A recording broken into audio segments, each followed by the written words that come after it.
It's true, I can't seem to really identify my place, any other place as home aside from Chapel Hill. I really think of this as being where I'm from. There's something about the region that maybe it's that my father's family's from down here, or that the period of time that I spent here was so formative, but it means a lot to me for sure. Yeah. There were sort of territories, that you're aware of, but it's one of the things that I remember so in such a sort of immediate and physical, tactile sort of way about growing up here is the landscape of it. And there's, the clay, the soil, and the trees and the landscape of it, just the topography and the way it feels. I remember having been away from North Carolina for about 10 years. There was a period of time in the 70s when I didn't come down at all. And then a tour took me through North Carolina at some point. And I was staying in a motel room. I remember walking outside in the evening. We had a night off. And smelling honeysuckle and looking across a field at sort of dusk, it was, and seeing the pine trees, the loblolly pines on the far side of the field, and sort of a hint of red dirt there as in the ditch. It just hit me, that as some sort of a profound, resonant kind of a memory, and I feel like that's really sort of in my blood, yeah, she really is. It's true.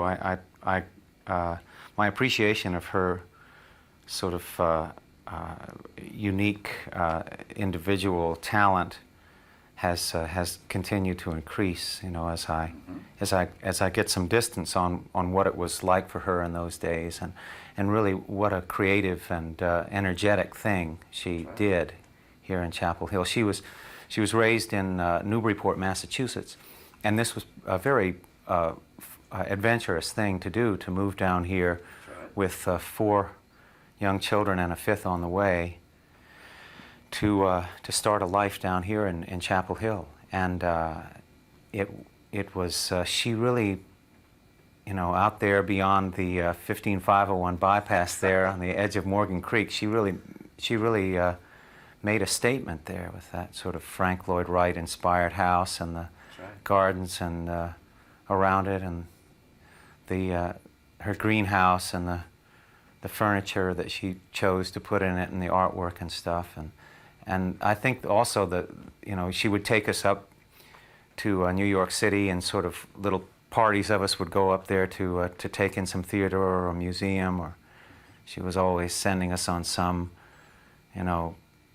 excursion to learn something. And she was very, like I say, very energetic.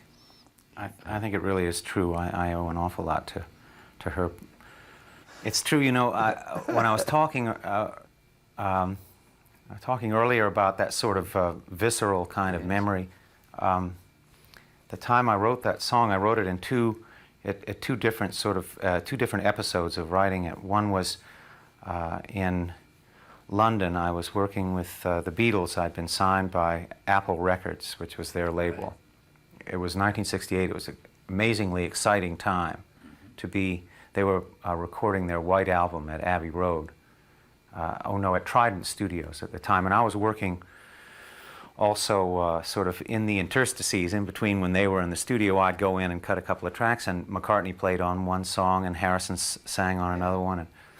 And it was amazing, an amazing sort of acceleration for me. I just couldn't believe it because I was so into their music, So, but I was away from home and from the United States, and I had this when the song refers to a holy host of others standing around me, that's sort of referring to sort of being embraced by that. So I started to write the song there, and then while I was in London working on this album, I took a trip down to Spain with a friend of mine, and the rest of the song sort of came to me there. But it was as if some, as if some direct and very strong tug, and an identifiable sort of physical presence was calling me back to, Yeah, I think they come together. I think that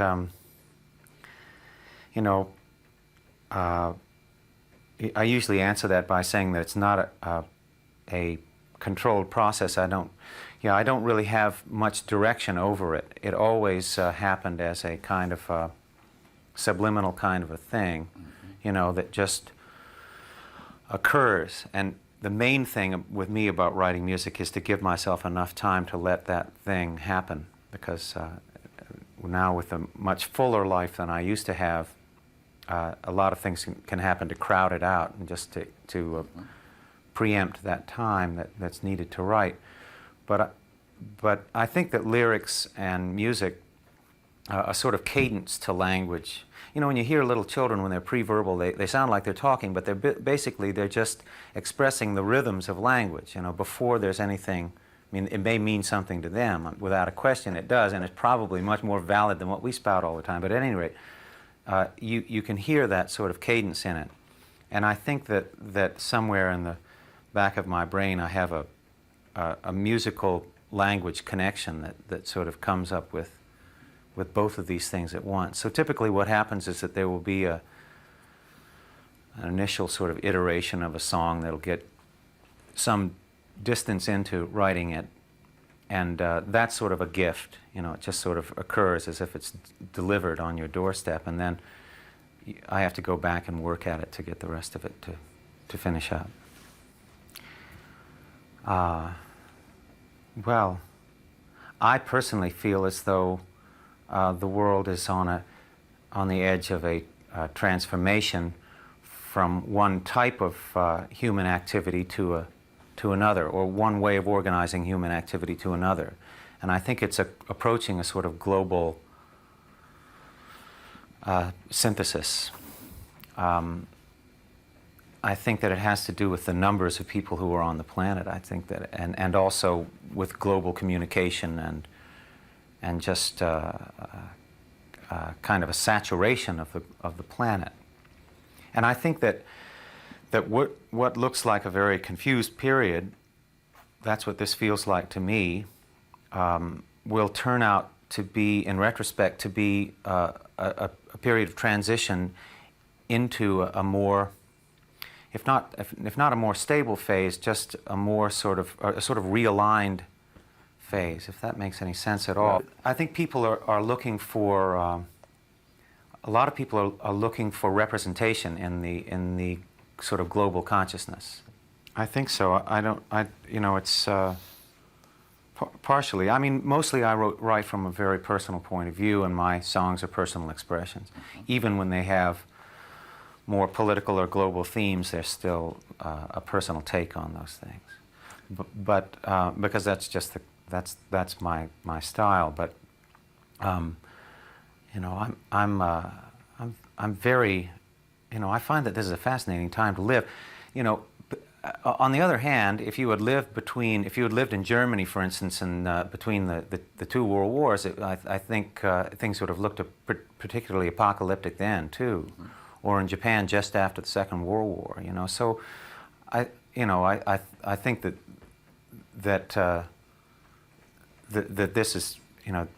this is just it might be a narrow sort of personal view of things, that this great change is happening now. My wife Catherine was doing a piece for public television that was filming in Columbia, South Carolina. This is maybe 6 years ago now, maybe more, maybe 7 or 8, called Private Contentment, that Reynolds had written. And at that time, she communicated with Reynolds, and we went back and forth some. They wrote letters to one another, and then I booked a concert in the Dean Dome, and she got in touch with Reynolds and said, "Listen, you've got to come out." And Reynolds said, "Well, I've recently had surgery and am confined to a wheelchair, and I just don't think I could make that. But thank you very much."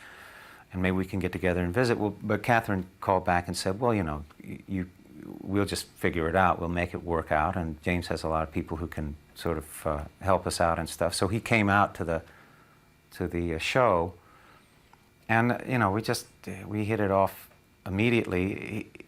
Reynolds really feels like family to Catherine and I, and we visit back and forth a lot. Well, we wrote a song called Copper Line together, which is again a song about this sort of landscape around. You know, sort of in a 10-mile vicinity of where we're sitting right now. I mean, 10-mile radius of where we are right now.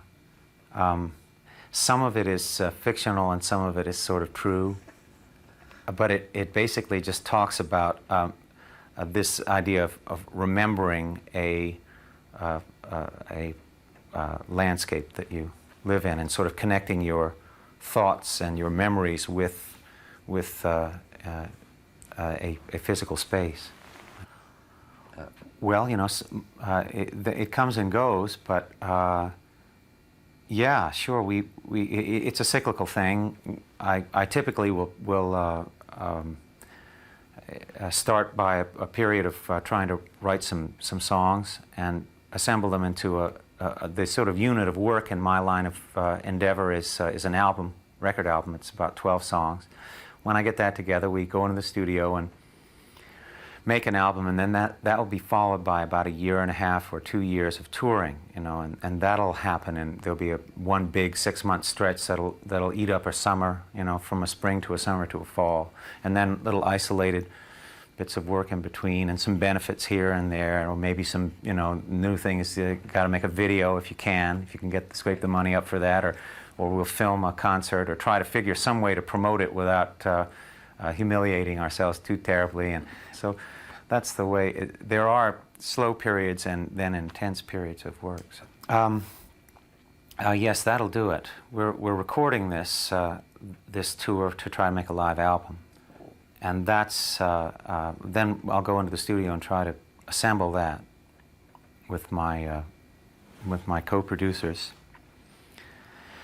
And then when that's finished, then I'm pretty. I've got a couple of benefits coming up in the spring, but those are isolated, and generally speaking, I won't do anything until I get back in the recording studio, and that, you know, I've got to accept, and won't do anything but write. Yeah, if you don't really defend the time and sort of schedule it in, it'll get eaten by something else, and you know, that's one of the things that I remember from North Carolina and I'm most thankful for, is that there was empty time. There was real space. I mean, there was time to kill. Time that at the time felt just, you know, like unrelieved boredom. We'd go out and wander around in the woods, you know, just, you know, look at trees or just a lot of empty time. When I see my kids growing up now in Manhattan and Massachusetts, it seems like there's just never a dull moment. I think, I think dull moments are really valuable. I've got some things started. I have sort of, you know, I have some starts. Yes. And I keep notes on them, and I'll start trying to assemble them and pin them down a little bit when my time frees up. Well, I think it's difficult to think of, for me to think of music as a career. I would advise people to have a plan B if they were career-minded. If they were committed to, you know, to making music and that's all they loved and all they wanted to do, well, then that's fine. It's got its own motivation. It doesn't, you know, just be careful not to, you know, make sure that you're lonely and free for a while and you can travel light. If you want to allow the thing to develop, don't weigh it down with an awful lot of other things. But you know, when people ask me how do I get an entrance into the business, how do I make this into a career, how do I make my living at it, I really never know what to answer, except to say, you know, if you love it, it has its own energy and its own reason for being done, no matter what your circumstances are. And basically, you just have to play all the time. Play whenever you can. You know, if you're a painter, paint when you can. Talk about it, you know, live it, be in the company of other people who are doing it and interested in it. And you know, sooner or later it will find a way it'll make a life for you. You know? It's true. I mean, the cliche is that you know, music is the universal language. Everybody always says that, especially when you're sort of traveling abroad. Everybody always says, you know, music is the universal language. In fact, it is sort of, the thing about music is that it's a harmonic structure, you know. It has the cadence of language. It has sort of expresses human consciousness through lyrics and stuff. But the other thing is that it has this sort of link with the physical world, with physical sort of science. You know, the overtone series, or what we consider to be harmonic or not harmonic, relates very much to sort of physical law, you know. Yes.